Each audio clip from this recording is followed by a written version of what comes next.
Hey y'all, welcome back to the Empowering the Future of Agriculture podcast with me, Carson Osteen. Today, I have a little special episode that I really wanted to do. So, as many of you know, the 97th National FFA Convention and Expo is coming up.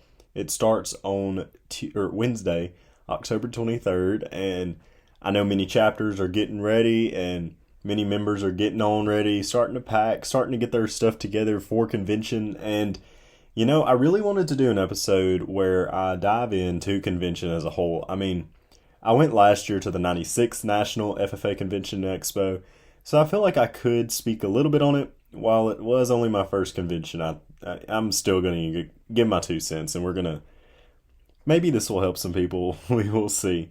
So, yeah, I'm going to basically break down to like some of the stuff that I did last year at convention, some of the stuff maybe that I'm looking forward to at convention this year.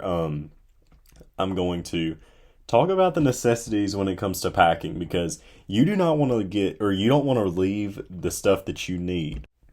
And like, I think as a whole, just the necessities for convention. And I think I'm going to take like a deeper dive into like the, opportunities that there are at convention because there are a lot that you can do, or there is a lot rather that you can do within the span of 3 days. So yeah, I'm going to start off with my first convention experience, and then I'm going to leave the more important stuff till the end of the episode so that maybe it's something that'll resonate with the people that decide to listen to this. So last year I attended the, like I said, 96th National FFA Convention and Expo. This was my first time going to convention, national convention that is, and I was scared. I mean, I didn't know that there was going to be 70,000 other FFA members in downtown Indianapolis that week. I didn't really have an idea. I didn't know what I was getting into. I knew I was going to a Lainey Wilson concert, and then I was going to get to see one of my friends that I got to know, Carson Cantrell. I knew I was going to get to hear her retire and address, but that was the bare minimum. So backstory, I talked about it last week's episode. We were at Tennessee FFA camp. I met Karsten. We kind of talked about stuff and all that with FFA that week, and I felt that it was only right that I go and listen to the retiring address. So yeah. So I guess basically starting off, I mean, we're road tripping up there, and it's on Halloween. So our chapter officers and members that go, we came up with the idea, like many other chapters, I'm sure, that we were going to dress up and hit the road. So we were going to dress up in our costumes. We decided to do farm animals, even though I wouldn't say we had a bunch of farm animals. I literally showed up in a kangaroo jumpsuit because that was the only thing I could find. But that's besides the point. So we road tripped up there on Halloween. It is freezing cold. And the road trip was fine. I mean, we went through Louisville, all that kind of jazz. Went up through Indiana. It was pretty nice. And we get into downtown, or we not downtown, but yeah, downtown because we had to pick up our passes and everything. But we get into Indianapolis, and instantly it starts snowing. And it's so weird because coming from Tennessee, you're not going to have snow in October, much less on Halloween. Like, it was crazy. So we're getting into Indianapolis. It's snowing. Everybody's trick-or-treating. It is crazy. Like, it's a crazy mixture. And, we finally get to our hotel, and here we are. And the advisors didn't really tell us, but we had to be up at the crack of dawn the next day. And the next day was, like, really, really busy. We went to the opening session, 1A last year, and we saw all that. I absolutely love the sessions. I know that's one thing that kind of can be frowned upon because they are so long. But I think the sessions are one of the fun things at convention just because the speakers are awesome. Last year we had Juan Badania, and his stuff was pretty good. We got to hear from the governor of Indiana. That was pretty cool. Not last year, but a few years ago, there was a message from the president. That's pretty cool. I think Trump's first year, maybe second year in office, he was there at convention, if I'm not mistaken. I might be wrong, but don't fact check me on that. But like, you never know what to expect. That opening session 1A is always one of the really cool ones at convention. They do the flags. They recognized all 52 state associations, and it's really cool to just sit there and be in there and like see what's going on. And those sessions, yes, they get very lengthy, but that's besides the point. So we go to the session. We go to the Expo Center for a little bit, and we kind of twiddle around, go and look and see what all is there. And then we go to the session, and we're pretty much just like, we're sitting there. We somehow managed to get seats in Lucas Oil Stadium. Those seats fill up really quickly, so make sure that you're on time. That is one tip and trick that you need to keep in mind. So, we're in there, and we finally get our seats, and we finally get everybody sat down together, which was a blessing somehow.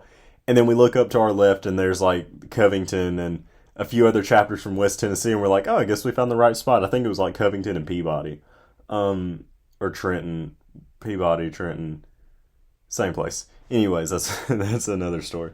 But we look up and we're like, oh, there's them, and we're like, perfect, we got good seats. And we start. The session did get very lengthy, I will say that, but everything that was said in that session decided that it was going to resonate with me. So there's so many things that I still remember. I remember them talking about the roots and the seeds and the tillage of the soil and everything that they talked about in their little culminating thing at the beginning. I love when the national officers do that because it's awesome. I mean, I don't even know how to describe it. I'm really excited to see these six do it because I'd say I have more of a connection with most of the national officers this year than I did last year. But overall, it's just really cool to see that. And yeah. So we sit through the session. We don't stay the whole time because we were going to see Lainey Wilson that night. And if you knew anything about me last year, I liked Lainey Wilson. I'd heard some of her songs, but I was not her, die one A1 since day one fan. I wasn't, and I knew a handful of the songs, but Lainey Wilson, it's Lainey Wilson. I mean, why not go see her? And we're rushing. We go and find a Five Guys in downtown Indianapolis, and we change our clothes. We go eat. We do everything, and then it's time to head on over to Gainbridge Fieldhouse and go to the Lainey Wilson concert. And I can definitely vouch, like, that was one of the best concerts that I had ever been to. Our advisor somehow pulled off getting like 14 tickets, which was insane. And like all of the tickets were like really, really good too. So I'm not complaining by any means. Shout out to Miss Coates. So we do that, and then around 11 o'clock, maybe later actually, we finally leave the concert, and then it's time for us to head back to the hotel. At the hotel, we finally, hunker down for the night, and it's time to go to bed, which was a necessity after that long day. Well, then we wake back up Thursday morning and do it all over again. So we we do workshops and expo and all that jazz, and then me and our chapter president at the time, we go to the session where Karsten Cantrell is giving her retiring address, and we just go sit on that, and then she shouts out Tennessee FFA, which was really, really cool because she came to our Tennessee FFA leadership training camp last summer, and that's how I got to meet her, all that cool stuff. So overall, it was really cool getting to see her retiring address and like the whole counting joy thing. It was really impactful, and I was talking about this on last week's episode.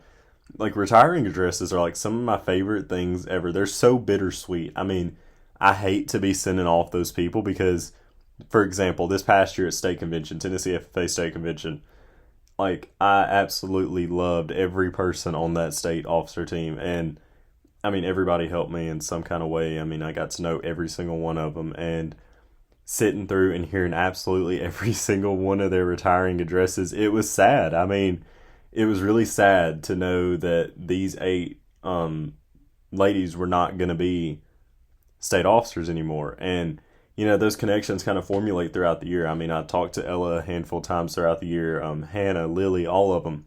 And, it was sad. But retiring addresses are definitely some of my favorite things to hear. I mean, like I said, I don't like hearing them because it's time for them to go. I only like hearing them because of the motivation. I love hearing the stories, the backgrounds, like the reflections that these officers go through. It's always been impactful to me, and I cannot even imagine what this year's slate are going to be like, because there's so many good ones. I mean, Emily Gossett, I'm really excited to hear hers. I'm not excited to hear hers because you get the point. But I'm really excited to just sit and hear her. I mean, I've never like met her one on one or anything, but like I know many people that have within Tennessee FFA, and I've heard really good things. I'd just love to be able to hear that. But inspiration's one thing that you will get from a retiring address. They may be 20 minutes long, but you will get some sort of inspiration, and that is what is most important. Now our chapter's kind of a little bit I don't really know how to put it, but we don't stay the whole time, which is kind of sad to me, because I really don't like leaving before the National Officer Selection session. I absolutely would love to be able to sit in and just be there whenever they're selecting the next 8 oh my goodness, I'm thinking about Tennessee.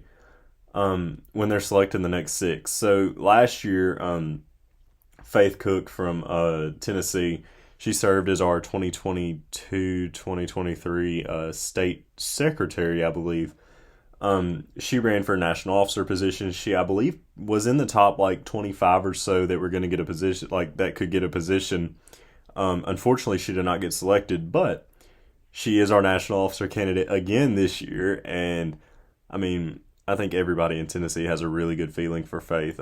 She's worked really, really hard, overcome a lot of stuff, and overall, we're really excited. And I would love to be able to, be there for that. I mean, it's as crazy as it sounds. I was literally getting home, riding around the back roads out here in my little in the county, and I was watching the live, and they were just saying the names, and I remembered the randomest thing. So we were getting on an escalator at Lucas Oil Stadium, leaving one of the sessions. I believe we were leaving the one where Karsten was giving her retiring address, because they were going through National Chapter Awards, and if y'all know anything about National Chapter Awards, they go forever.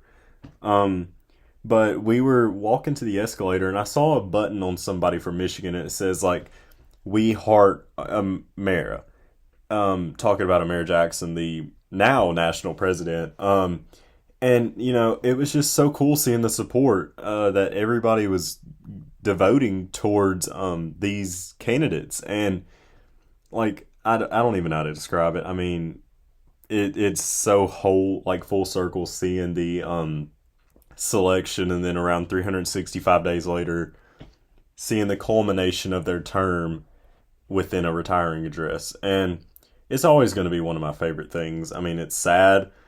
I shed a few tears. I mean, when Ella Hasty was giving hers at state this past year, like that one was one of the most moving ones that I've ever heard. Like the whole visual at the end, like shining the light towards the ground, and then when you shine your light in the air, you light up the room, and it just meant like a lot. It was really cool. But back to nationals. So yeah, the sessions are really long, but my chapter we leave Friday. But last year we actually headed back on Friday, and we stopped at a Rural King. If you know anything about me, I absolutely love Rural King. It is one of the main reasons that I just take random treks up to Martin, Tennessee. Rural King is my life. Besides the point right now, though. So we stopped at Rural King, and we had the random idea to buy chickens and ducks. The foreshadowing is insane, by the way, but we'll get to that another day.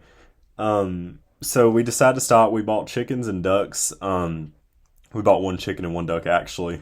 And the look on our advisors' faces was priceless. One of our advisors, we had to use his ID or whatever, because either it's some law up in Indiana that you can't be a certain age or whatever, or it was an issue because we were just buying one of each. But he was like, "Oh my gosh, what are y'all getting into?" And then the advisor that didn't come into Rural King with us, she was like, "Guys, is this a smart choice?" And I was like, "We'll find out."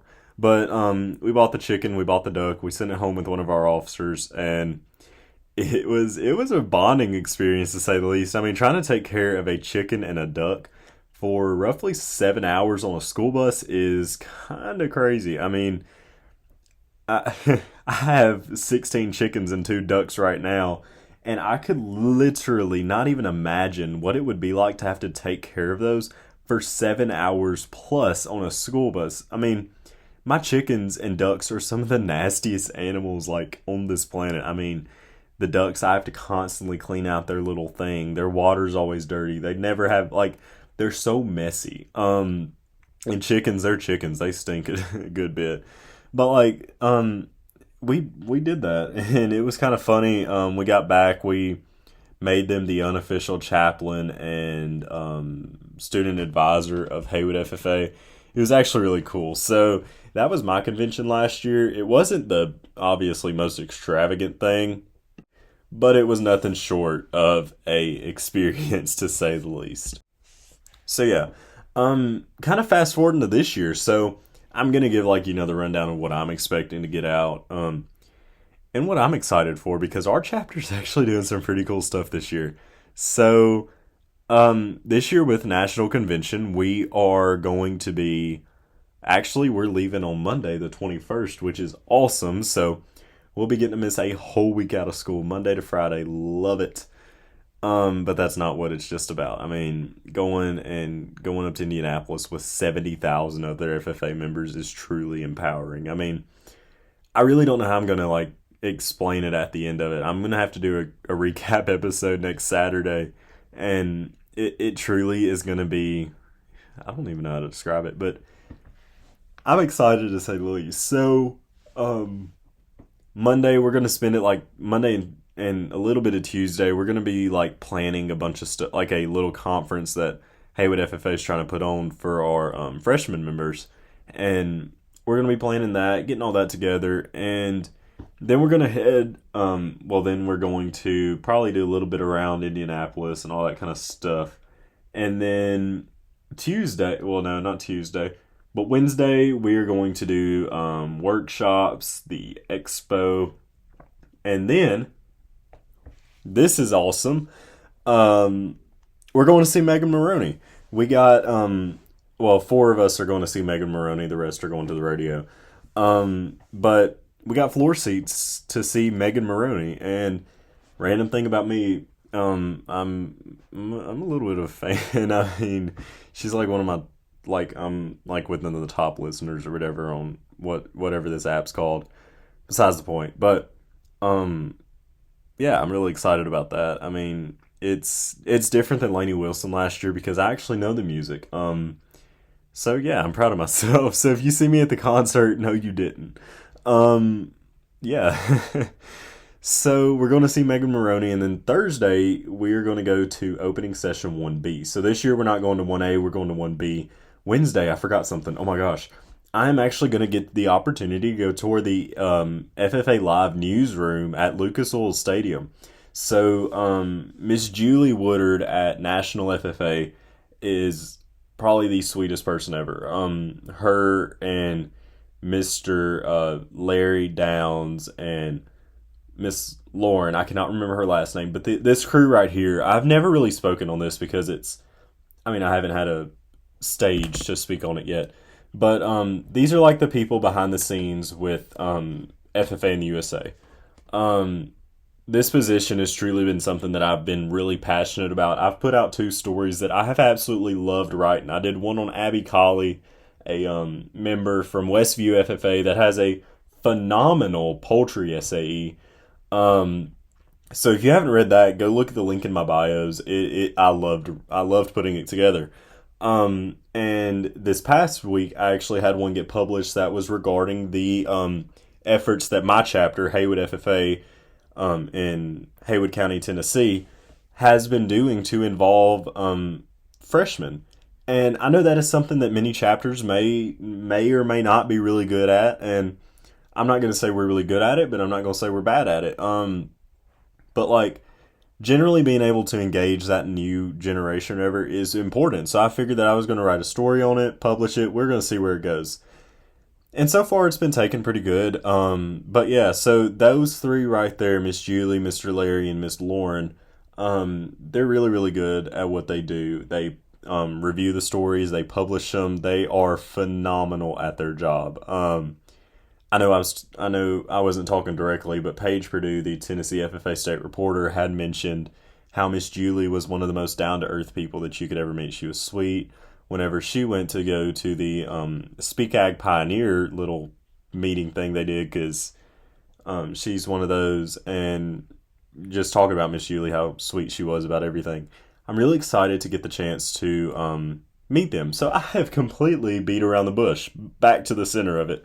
So Wednesday, I'm getting the opportunity to tour the FFA Live newsroom at Lucas Oil Stadium as a part of an FFA in the USA reporter program. So Miss Julie and all of the crew wanted us to come on in and meet us and get a face to a name kind of basis kind of ordeal. And instantly I was like, yes, heck yes. I mean, getting the chance to get any more career or industry experience would be amazing, especially with FFA in the USA, because this is something that I've really become really passionate about. I mean, I didn't expect myself to come into it absolutely rolling. I mean, I love writing stories. I never could have told myself that I like to write stories about stuff. Even like a year and a half ago. I mean, I was looking more into like an ag business kind of stuff. But stuff changes, and that's the part of it. So yeah, we are going to get the chance to meet them and a handful of other people that are, I guess, head of like marketing, and all the ag communication stuff, if that makes sense, up at National FFA. And it's truly going to be one of my favorite things. I mean, I haven't really talked to none of the other FFA and the USA reporters about it, but I know it's something that every single one of us that are going to national convention are looking forward to. But yeah, I'm definitely going to have to keep y'all updated on that, because it'll truly be an experience for the books. So yeah, back to what's going on Thursday. So we're going to go to opening session 1B, so we won't be going to 1A like we did last year. We won't get, all of the first things, like, but we still are going to get to go to the session, and that is really important because I love the sessions. I mean, like I said, as boring as they may seem to some people, they are always fun for me. They just show who I am as a person, to be honest. I mean, I'll sit back and listen all day long if I've got to. But yeah, we're going to go to the session, then we're probably going to twiddle around in the Expo workshops and all of that fun stuff. So that will unfortunately conclude our trip at Nationals this year. But I know some more stuff will end up happening that week that will be truly empowering to me. So that is the stuff that I'm looking forward to, and the stuff that went down last year. But I kind of do want to talk about some necessities that you need to have for convention. So this is kind of more like what my chapter ends up doing with the convention. So Haywood FFA, we have a whole entire debacle every year where we're trying to sort away what we need. And I overpack. That's my middle name, Carson Overpacking Osteen. That is my whole name right there. Not even I'm joking, obviously. But that's my middle name. I'll overpack for literally anything. Like when I went to FFA camp, overpacked way too much. Besides the point. I overpack. It's part of it. I wouldn't encourage overpacking, but if you overpack, do it, because you never know. Make sure you have multiple pairs of official dress. That is one thing that is really, really, really important. So, funny little side story right here. I was looking in my closet the other day trying to, start getting my stuff together to start packing, and I look and I started to realize that I only had one pair of official dress pants that fit. And I was about to freak out. But I instantly got online and I rush ordered some of the pants that I use, and praying that they'll be here on the 17th. They're supposed to be. Paid for extra, like the $10 whatever expedited shipping. So if they're not here, then we might have some issues. But yeah, make sure you bring plenty pairs of official dress. So plenty of pantyhose and skirts if you're girls, plenty of pants, socks, button-ups, undershirts, ties, whatever you need, bring it. And please do not forget your FFA jacket. Like, I don't see how somebody can forget an FFA jacket when it comes to packing, but it happens. I get it. It's happened. It will happen. But yeah, don't forget your FFA jacket. That's like really, really important. Obviously bring enough clothes for you to have. I mean, you know what you need clothing wise. Bring all your bathroom essentials that is needed. The weather actually. So I've been watching it a lot lately because of last year's, whole snow. I still cannot get over the fact that it snowed. So actually next week, so the weather kind of is actually looking, it'll be chilly, but it won't be cold. So Wednesday, the high is like 74, the low is 51. Thursday, the high is 67, the low is 49. Friday, the high is, I think, 67 again. Let me pull it up on another weather app. I've got like 15 weather apps because you never know which one you need in any given day. So, daily, there it is. Yeah, Friday, the high is 65, low is 49. So, it's not going to be too bad up there that week. Obviously, you want to bring enough in case you do get cold because it will happen. You will not freeze in the sessions. You will not freeze in the Expo. Trust me, it gets hot. If you do, there's hot chocolate, all that kind of fun stuff. But yeah, it's really cool. And yeah, pack according to the weather. I mean, you know what you need for certain kinds of weather, and make sure you look at the weather because it will change. I mean, it's almost as bipolar as Tennessee. It will change probably in a heartbeat. So keep in mind what you need. So yeah, I believe that's everything that I really wanted to talk about. So one more thing that I really wanted to kind of delve into throughout this episode is what stuff would y'all like to see from me? So I really don't know what my plan is, but I was talking to Miracle Brown about her education and outreach community, or not community, I cannot think. It's like 10 o'clock at night, and I'm trying to rush this episode so I can, well, not rush it, but trying to, hurry up so I can, get it published and all that kind of fun stuff. But I was talking to Miracle, and she had mentioned something about us covering national convention in a way, like from our perspective and all that kind of fun stuff. And I was like, that is actually a really good idea. And, I thought about it and I thought about it. And I really want to do it. It's just a matter of will I end up doing it? I might do some kind of like vlog style. I might get clowned by so many people, but who cares? I mean, I'm living my life and yeah. So I'm probably going to do something like that. I will, I may do some kind of Q&As too sometimes throughout the week.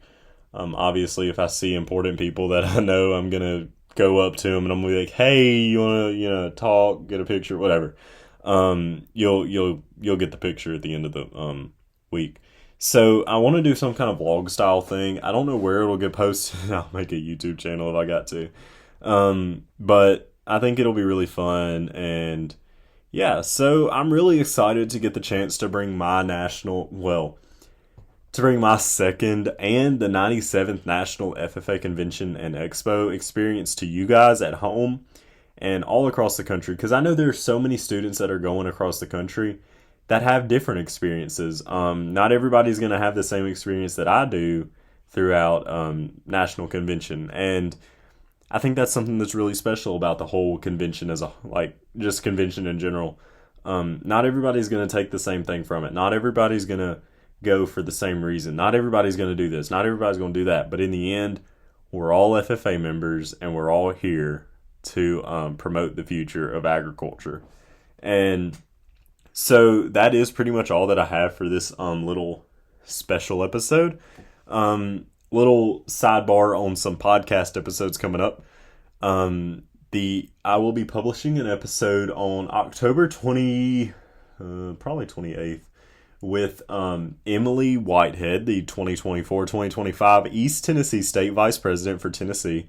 Really excited about that episode. And then the I'm not sure yet. But sometime within the first few weeks of November, I'll be publishing an episode with Lucy Beth Jackson, the 2024-2025 West Tennessee Regional President. And then, really big one right here, sometime within the next month and a half or so, I'll be publishing an episode with the 2023-2024 National FFA Western Region Vice President, Emily Gossett. So there's a lot of episodes in there. I plan on reaching out to a new national officer whenever their term officially begins for a podcast episode, and I'm crossing my fingers that Faith Cook gets a position because I would love to have her on here because of, Tennessee, all that fun stuff. Anyways, so that is all that I have for this episode. If y'all have any suggestions for what I should cover at Nationals, what I should do with the podcast, all that kind of stuff, let me know and I will look into it. But until then, thank y'all for listening and keep empowering the future of agriculture. Thank you.